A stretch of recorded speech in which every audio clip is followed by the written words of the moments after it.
창세기 20장 1절에서부터 18절 말씀입니다. 아브라함이 거기서 네게브 땅으로 옮겨가 가데스와 술 사이 그랄에 거루하며 그의 아내 사라를 자기 누이라 하였으므로 그랄 왕 아비멜렉이 사람을 보내어 사라를 데려갔더니 그 밤에 하나님이 아비멜렉에게 현몽하시고 그에게 이르시되 내가 데려간 이 여인으로 말미암아 내가 죽으리니 그는 남편이 있는 여자임이라. 아비멜렉이 그 여인을 가까이 하지 아니하였으므로 그가 대답하되 주여 주께서 의로운 백성도 멸하시나이까. 그가 나에게 이는 내 누이라 하지 아니하였나이까.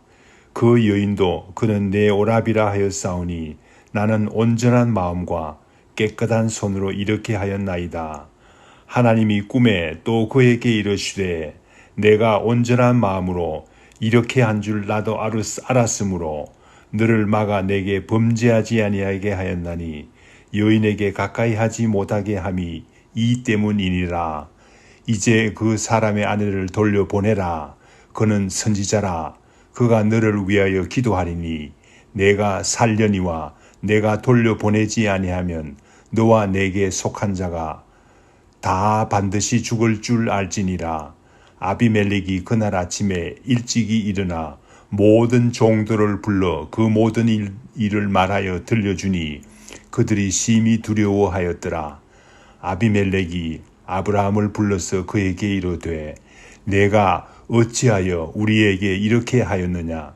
내가 무슨 죄를 내게 범하였기에 내가 나와 내 나라가 큰 죄에 빠질 뻔하게 하였느냐. 내가 합당하지 않은 일을 내게 행하였도다 하고 아비멜렉이 또 아브라함에게 이르되 내가 무슨 뜻으로 이렇게 하였느냐. 아브라함이 이르되 이곳에서는 하나님을 두려워함이 없으니 내 아내로 말미암아 사람들이 나를 죽일까 생각하였으며 또 그는 정말로 나의 이복 누이로서 내 아내가 되었음이니라. 하나님이 나를 내 아버지의 집을 떠나 두루 다니게 하실 때에 내가 아내에게 말하기를 이후로 우리의 가는 곳마다 그대는 나를 그대의 오라비라 하라. 이것이 그대가 내게 베풀 은혜라 하였노라. 아비멜렉이 양과 소와 종들을 이끌어 아브라함에게 주고 그의 아내 사라도 그에게 돌려보내고 아브라함에게 이르되 내 땅이 내 앞에 있으니 내가 보기에 좋은 대로 거주하라 하고 사라에게 이르되 내가 은 1000개를 내 오라비에게 주어서 그것으로 너와 함께 한 여러 사람 앞에서 내 수치를 가리게 하였노니 내 일이 다 해결되었느니라. 아브라함이 하나님께 기도하매 하나님이 아비멜렉과 그의 아내와 여종을 치료하사 출산하게 하셨으니 여호와께서 이왕의 아브라함의 아내 사라의 일로 아비멜렉의 집의 모든 태를 닫으셨음이더라. 아멘. 창세기 18장 10절 이하의 말씀에 보면 아브라함이 손님 셋을 대접합니다. 그때 여호와의 사자가 말씀하십니다. 내년 이맘때에 내가 반드시 내게로 돌아오리니 내 아내 사라에게 아들이 있으리라 하고 말씀하십니다. 이 말씀은 인간의 지식과 상식으로는 말이 되지 않는 약속입니다. 하나님의 약속입니다. 아브라함은 늙었고 사라는 생리가 끊어진 상태입니다. 그래서 사라가 너무 이해가 되지 않아서 속으로 웃어버린 형편이 되었습니다. 손님 셋이 떠나려는 때에 여호와께서 말씀하십니다. 18장 17절에 보면 내가 하려는 것을 아브라함에게 숨기겠느냐라고 말씀하십니다. 그래서 소돔과 고모라를 심판하시겠다는 큰 비밀을 아브라함에게 다 말해버립니다. 이와 같이 아브라함은 하나님께서 행하실 큰 비밀을 숨길 수 없는 특별한 존재라는 사실을 나타내고 있습니다. 그 후 창세기 19장에서는 여호와께서 하늘에서 유황과 불을 내려 심판하시는 자세한 내용을 다 이야기하고 있습니다. 아브라함은 하나님 앞에 과연 어떤 존재이기에 아브라함의 아내 사레가 생리가 끊어진 상태에서도 아기를 가질 것이라는 약속을 하시고 소돔과 고모라를 멸하시겠다는 큰 비밀을 말해버리는 이런 특별한 존재입니까? 오늘 본문 말씀에는 아브라함의 다른 면을 보여주는 이야기가 나타나고 있습니다. 창세기 21장에서 이삭을 얻는 하나님의 놀라운 약속이 이루어지는 일이 일어나기 전에 아브라함의 부족한 면을 보여주고 있습니다. 아브라함의 비굴한 점을 보여주고 있습니다. 하나님께서는 큰 비밀이라도 말해버리는 아브라함 앞에서 또한 아브라함에게 놀라운 약속을 이야기하시는 아브라함 앞에서 아브라함의 실망스러운 모습을 보여주고 있습니다. 오늘 본문 말씀 1절에서부터 7절 말씀에서는 아브라함이 자기 아내 사라를 루이라하고 속이는 사건이 일어납니다. 20장 1절 말씀에 보면 아브라함이 그의 가족을 이끌고 그랄 지방에 내려가서 잠시 살게 됩니다. 원래 아브라함이 마므레 지방에서 살고 있었는데 어떤 어려움이 있었던 것으로 생각이 됩니다. 어쨌든 새로 이사간 그랄 지방에서 아내 사라를 자기 누이라고 속입니다. 잘 살펴보면 아브라함은 같은 일을 애굽에서도 행했습니다. 창세기 12장 10절에서 13절에 나오는 이야기죠. 아브라함의 참으로 비굴한 모습입니다. 어떻게 경건한 사람으로서 그런 일을 2번씩이나 범할 수 있습니까? 아브라함은 자기 아내 사라를 지킬 수 없는 사람이라고 자신이 지킬 수 없는 사람이라고 고백합니다. 왜냐하면 너무나 아리따운 여인이기 때문입니다. 그래서 사라에게 아내라고 하지 말고 누이라 하고 말하라고 부탁합니다. 사라가 아브라함의 아내라고 하면 애굽 사람 중에 힘 있는 사람이 자기를 죽이고 사라를 취할 것이라고 생각한 것입니다. 참으로 비굴한 생각이지 않습니까? 자기가 살기 위해 이러한 방책을 연구하는 사람입니다. 비굴한 사람입니다. 자신의 죽임을 피하기 위해 아내를 누이라고 속이는 사람입니다. 오늘의 본문 말씀은 아브라함의 비굴한 면을 다시 한번 크게 부각시키는 사건입니다. 창세기 21장에서 하나님의 특별한 약속, 이삭이 태어나는 그 사건이 있기 전에 하나님께서는 아브라함의 비굴한 점을 강조하고 있습니다. 오늘 본문 말씀 2절에 그랄 왕 아비멜렉은 아브라함이 사라를 루이라고 했기 때문에 사람을 보내어서 사라를 데려갔다고 했습니다. 사라를 취하기 전에 그때에 극적으로 하나님께서 아비멜렉에게 나타납니다. 모든 사실을 알려줍니다. 내가 취하기 위해서 데리고 온 이 여인은 남편이 있는 여자입니다. 라고 알려줍니다. 내가 그 여인을 취하면 죽으리라 하고 경고를 합니다. 하마터면 사라가 아비멜렉의 아기를 가질 뻔한 사건입니다. 아비멜렉이 하나님께 호소합니다. 아직 그 여인을 가까이 하지 않았습니다. 제발 저를 죽이지 마세요 라고 호소합니다. 나는 잘못이 없습니다.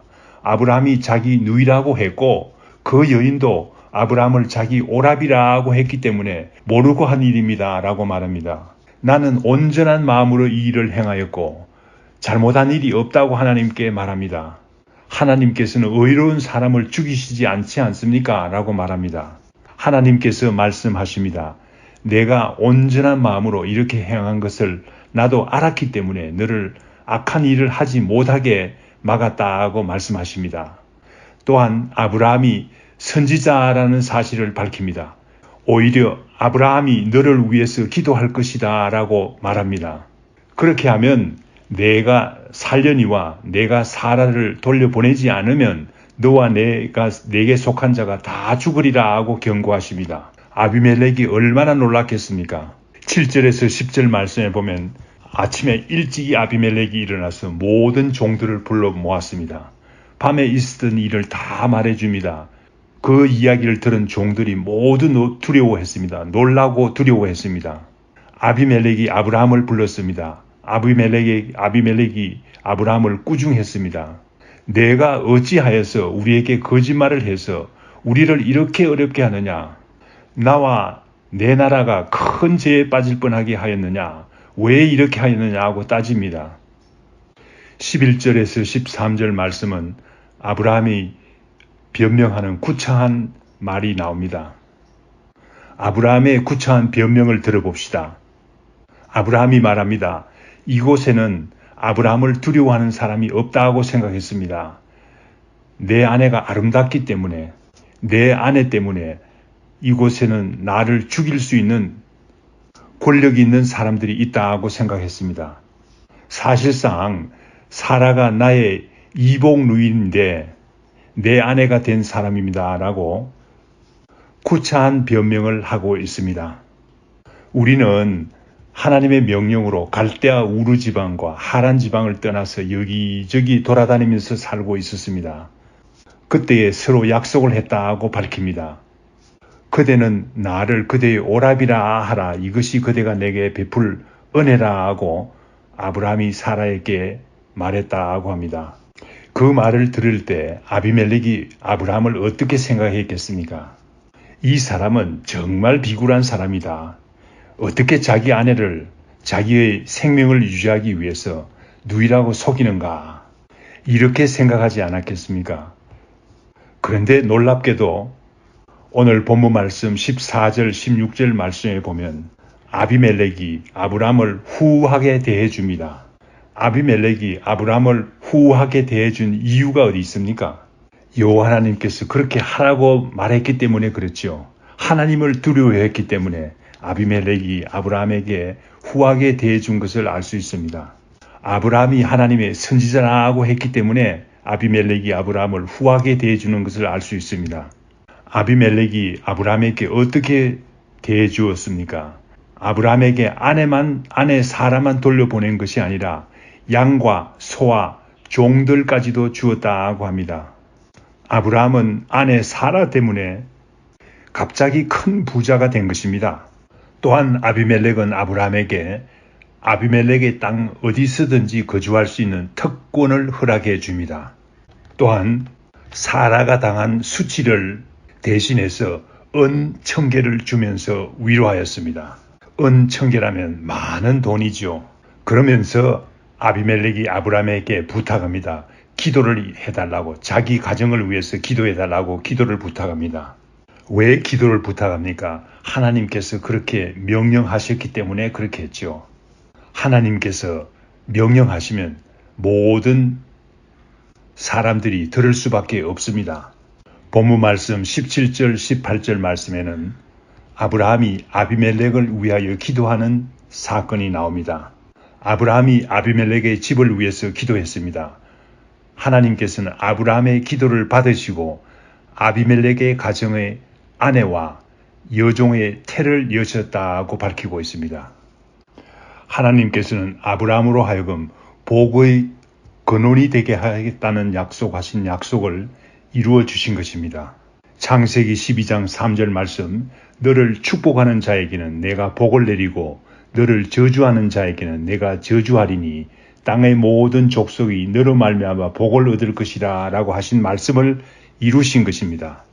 말씀을 맺겠습니다. 아브라함은 인간적으로 이렇게 비굴한 사람이었습니다. 이러한 비굴한 사람에도 불구하고 하나님으로부터 복받는 사람이 된 것입니다. 복의 근원이 된 사람입니다. 오늘 본문 말씀이 가르치는 바는 무엇입니까? 아브라함이 의롭게 행하여서 거룩하게 행하였기 때문에 하나님의 특별한 은혜를 받은 것이 아니라는 사실을 증거하고 있습니다. 아브라함이 이러한 비굴한 사람임에도 불구하고 하나님께서 은혜를 주셔서 다음 장에 나오는 특별한 약속을 주시고 이삭을 가질 것이라는 특별한 약속을 주시고 그 약속을 이루시는 이야기를 전개하고 있습니다. 다 같이 기도하겠습니다. 아브라함은 정말 비굴한 사람입니다. 경건하지도 않습니다. 의롭지도 않습니다. 그저 비굴한 일을 반복하는 사람이었습니다. 그러나 하나님께서는 아브라함에게 놀라운 은혜를 베푸십니다. 복의 근원이 되게 하는 사람인 것을 알 수 있습니다. 아브라함은 어떤 사람이었기에 하나님께서 베푸시는 이러한 사람임에도 불구하고 하나님께서 베푸시는 놀라운 은혜를 경험하는 사람이 되었습니까? 하나님의 특별한 비밀까지도 밝히는 특별한 존재가 되었습니까? 아브라함은 하나님의 말씀을 순종해서 이러한 약한 사람임에도 불구하고 하나님의 말씀에 순종해서 하나님께서 명령하시는 대로 행한 사람인 것을 배웁니다. 우리에게도 같은 은혜를 주시옵소서. 이 모든 말씀 예수님 이름으로 기도드립니다. 아멘.